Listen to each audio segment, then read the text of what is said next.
네, 모닝뉴스 시간입니다. 국내 증시에 영향 미칠 만한 6가지 소식들 위주로 체크해 보시죠. 첫 번째 소식입니다. 네, 어제가 어린이날이었는데요. 앞으로 어버이날도 있고 날씨도 따뜻해져서 이렇게 외식하시는 분들 많으실 것 같아요. 그런데 외식 물가는 상당히 부담이 가중되고 있습니다. 외식 물가 지수가 지난 4월에 1년 전보다 6.6% 상승했는데요. 지난달에 이어서 2달 연속 1998년 4월 이후 가장 높은 상승률을 보여주고 있습니다. 품목별로 보면 갈비탕의 상승률이 가장 높았고 이어서 생선회, 김밥 등의 순이었는데요.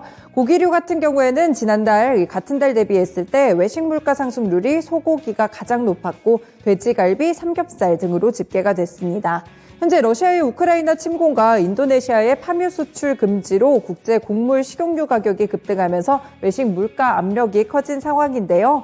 사회적 거리두기 해제에 따라서 외부 활동이 늘어나고 보복 소비까지 일어나게 되면서 조금 더 부담이 가중되고 있습니다. 배달비 인상도 외식 물가를 끌어올리는 요인 중에 한 가지로 꼽히고 있습니다. 네, 다음 소식 살펴보겠습니다. 삼성전자와 메타버스 두 가지 키워드입니다. 이 삼성전자의 DX 사업부문장인 한종희 부회장이 삼성만의 메타버스를 만들겠다는 계획을 세웠습니다. 업계에 따르면 한 부회장은 최근 실무진 6명과 진행한 원테이블 간담회에서 삼성만의 메타버스를 만들려고 한다면서 아이디어도 많이 내고 실행까지 이어지게 주도해달라라고 당부했는데요. 한 부회장은 앞서서 지난 3월 주주총회에서 메타버스와 로봇을 신성장 사업으로 꼽기도 했습니다. 지난 2월 말 스페인에서 열린 이 모바일 월드 콩그레스죠. MWC 2022 전시장에서도 메타버스 기기를 준비하고 있으니 기대해달라라고 언급했는데요. 한 부회장은 이날 직원들의 업무 효율을 높이기 위한 공유 오피스 설치에 관한 아이디어까지 함께 제시했습니다. 네, 다음은 LG전자 관련 소식입니다. LG전자가 차량용 반도체 설계와 구현, 검증 등 개발 프로세스 전반에 대한 기술을 확보했습니다. 글로벌 차량용 반도체 부족 사태가 장기화되면서 이에 대응해서 자체적인 개발 역량을 확보하게 된 것인데요. 향후의 사업성을 검토해서 차량용 반도체 사업 내재화까지 추진한다는 방침입니다.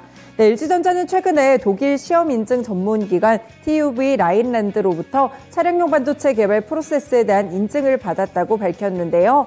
미래 성장 동력으로 파워트레인이나 인포테인먼트 같이 자동차 부품 사업을 키우고 있는 LG전자는 차량용 반도체 개발 역량까지 확보하면서 전장 사업 내 시너지 효과를 극대화한다는 계획입니다. 회사 관계자는 실제 내재화가 가능할지 선행적으로 기술 개발 역량을 확보하고 사업성을 검토하고 있는 단계라고 설명했습니다. 네, 다음으로 실적 나온 기업 보시죠. 대한항공입니다. 네, 대한항공이 올해 1분기 분기 사상 최대 영업이익을 기록했는데요. 별도 기준으로 1분기 영업이익은 7,884억 원으로 지난해 1분기 대비 무려 533%나 증가했습니다.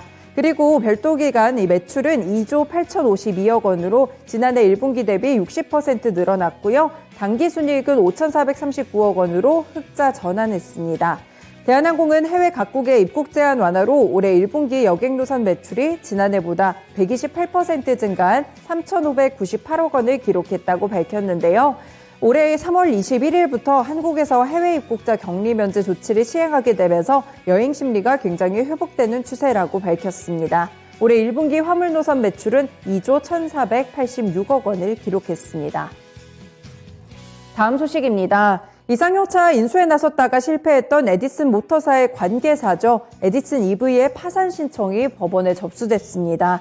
에디슨 EV는 채권자 8명이 수원지방법원에 파산 신청을 접수했다고 공시했고요. 채권 금액은 36억 원입니다. 통상 채권자는 채권 추심을 위해서 법원에 파산을 신청하는데요. 이 법원이 파산을 선고하면 파산 관제인이 선임돼서 회사 자산을 채권자들에게 배분합니다. 이 한국거래소 규정상 코스닥 상장사의 해산, 그러니까 파산 결정은 형식적인 상장 폐지 사유에 해당합니다. 이에 따라서 파산 선고 등 해산 사유가 발생하는 경우 이의 신청 절차 없이 즉시 상장 폐지됩니다. 이 거래소는 이날 파산 신청으로 에디슨 EV의 관리 종목 지정 사유가 추가됐다고 공시했습니다. 네, 마지막 소식입니다. 폴라리스 세원이 시설자금과 운영자금 그리고 타법인 증권 취득자금 확보를 위해서 254억 5천만 원의 규모의 이 일반 공모 방식 유상증자를 결정했다고 밝혔습니다. 신주수는 1,000만 주가 되고요. 예정 발행가는 주당 2,545원입니다. 구주주 청약 예정일은 올해 7월 13일부터 14일이고요. 신주 상장 예정일은 2022년 8월 3일입니다. 시간이 시장에서 이 소식이 나온 이후 폴라리스 세원이 하락했다는 점도 특징이 되겠습니다. 네, 이렇게 모닝뉴스 6가지 전해드렸습니다.